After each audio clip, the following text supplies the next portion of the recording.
माँ, ये राधिका है, तुम्हारी बहू। राधिका गांव में हॉस्पिटल में नर्स का काम करती है। बस हम दोनों में दोस्ती हो गई और हमने शादी कर ली। राधिका, माँ के पैर छू। अरे चल हट, नालायक। अरे मैंने क्या क्या सपने देखे थे कि तेरी शादी किसी अमीर घर में करूंगी और दहेज में लाखों रुपए लूंगी, और तू गांव की इस मामूली लड़की को मेरी बहू बनाकर ले आया। लेकिन बेटे की जिद के आगे सुनीता देवी मजबूर हो जाती है। राधिका सुनीता देवी को फूटी आंख भी नहीं भाती थी। तुम चिंता मत करो भाग्यवान, हम दोनों मिलकर अपनी बहू को इतना सताएंगे कि वो हमसे तंग आकर ये घर छोड़कर चली जाएगी। फिर हम अपने बेटे की शादी किसी बड़े सेठ की बेटी से कर देंगे, ठीक है? अगले दिन सुनीता देवी अपने बेटे का कमरा साफ कर रही होती है। तभी बहू के सामान में उसे एक बड़ी बड़ी मूंछों वाले आदमी की तस्वीर दिखाई देती है और उसके कंधे पर एक बड़ी सी बंदूक टंगी होती है। तस्वीर के नीचे लिखा होता है डाकू मंगल सिंह। ये किसकी तस्वीर है बहू? ये मेरे पिताजी की तस्वीर है। बस फिर क्या था। ये सुनते ही सुनीता देवी के हाथ पैर कांपने लगते हैं। वो भागती हुई सीधा अपने पति के कमरे में जाती है। अरे गजब हो गया जी, गजब। अरे क्या हो गया भाग्यवान? हमारी बहू एक मशहूर डाकू मंगल सिंह की बेटी है। हे भगवान, अब क्या होगा? क्या कहा? डाकू मंगल सिंह? अरे मर गए रे। सुना है वो तो बड़ा ही खतरनाक डाकू है, मारता ज्यादा है गिनता कम है। लोग पुलिस वाले भी उसके नाम से कांपते हैं। अरे सुना है वो तो हर हफ्ते 2-4 लोगों का ऊपर का टिकट कटवा ही देता है। हे भगवान, अब हम क्या करेंगे? ये हमारे नालायक बेटे ने कैसी मुसीबत हमारे गले बांध दी। हाँ वो तो है, अगर हमने बहू को जरा भी तकलीफ दी तो उसका बाप मंगल सिंह हमें गोली से उड़ा देगा। अब जो मैं कहता हूँ उसे ध्यान से सुनो। तुम बहू से बिल्कुल घर के काम मत करवाना, और ध्यान रहे उसे किसी प्रकार की तकलीफ नहीं होनी चाहिए, समझ गई ना? और ऐसा ही होता है। अगले दिन सुनीता देवी रसोई में खाना बना रही होती है कि तभी, ये क्या माँ जी, मेरे रहते आप खाना बना रही हैं? चलिए हटिए, मैं खाना बना देती हूँ। अरे नहीं नहीं बहू, तू यहाँ क्यों आ गई? जा, तू अपने कमरे में जाकर आराम कर, मैं खाना बना लूंगी। सुनीता देवी जिद करके राधिका को भेज देती है। फिर एक दिन, अरे फर्श पर कितनी धूल जमी है, माँ जी देखेंगी तो नाराज हो जाएंगी, मैं अभी यहाँ पोछा लगा देती हूँ।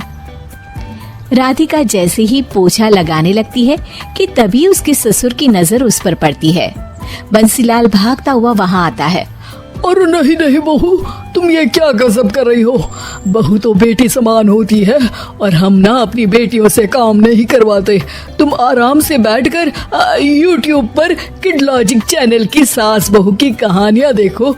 वो लोग ना बहुत अच्छी अच्छी कहानियाँ बनाते हैं। सच? आप देखते हैं? अरे मैं तो रोज देखता हूँ। शहर की बहू तो मेरी फेवरेट कहानी है। हाँ, ये कहकर बंसीलाल पोछा लगाने लगता है।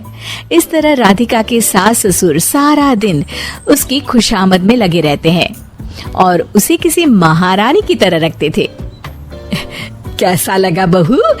पिज्जा टेस्टी तो है ना? अच्छा, मीठे में क्या खाओगी बोलो तो?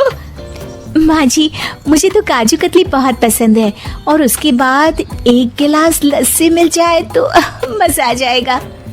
ये सुनते ही सुनीता देवी अपने पति को कोहनी मारते हुए कहती है, अरे सुना नहीं, बहू क्या मांग रही है?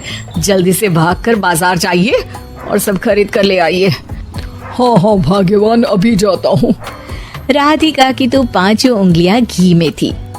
वो तो अपने ससुराल में मजे कर रही थी। दूसरी तरफ राधिका की सास उसके लिए कभी नई साड़ी खरीद लाती तो कभी उसके लिए नए गहने बनवा देती। फिर एक दिन डाकू मंगल सिंह अपनी बेटी राधिका से मिलने अपने आदमियों के साथ आता है। उन सबको देखते ही राधिका के सास ससुर डर के मारे कांपने लगते हैं। मर गया रे। डाकू मंगल सिंह तो सच में कितना डरावना दिखता है, ऊपर से इतनी बड़ी बंदूक लेकर घूमता है। कैसे हैं समधी जी? क्या हुआ? आप इतना घबरा क्यों रहे हैं? और आपको इतना पसीना क्यों आ रहा है? आपकी तबीयत तो ठीक है ना? जी अभी तक तो ठीक है, पर लगता है बहुत जल्द खराब होने वाली है। क्या कहा आपने? जी कुछ नहीं, बताइए बताइए कैसे आना हुआ। दरअसल आज आपके शहर में हमारी नाटंकी मंडली का प्रोग्राम है, तो इसी बहाने सोचा बेटी का ससुराल भी देखता चलूं। ये सुनते ही राधिका के सास ससुर हैरान हो जाते हैं। क्या कहा? आप नौटंकी में काम करते हैं? हाँ माँ जी, पिताजी डाकू की एक्टिंग बहुत अच्छी करते हैं, उन्हें तो कई अवार्ड भी मिल चुके हैं। और ये बंदूक, ये तो असली लगती है। तभी राधिका के पिताजी अपनी नकली मूंछ निकालते हुए कहते हैं, इस मूंछ की तरह यह बंदूक भी नकली है। ये तो छर्रे वाली बंदूक है, इससे तो मैंने आज तक चिड़िया भी नहीं मारी। और खोदा पहाड़ निकला चूहा। इसका बाप तो मामूली नौटंकी वाला निकला, और हम इससे डर कर बहू की नौकरों की तरह सेवा कर रहे थे। आपने सही कहा जी, इसके पीछे मेरे कितने पैसे खर्च हो गए, और काम कर करके मेरी तो कमर टूट गई सो अलग। अरे बहू, तूने अपने पिताजी के बारे में हमें पहले क्यों नहीं बताया? राधिका मुस्कुराते हुए कहती है, आपने तो कभी पूछा ही नहीं ना माँ जी।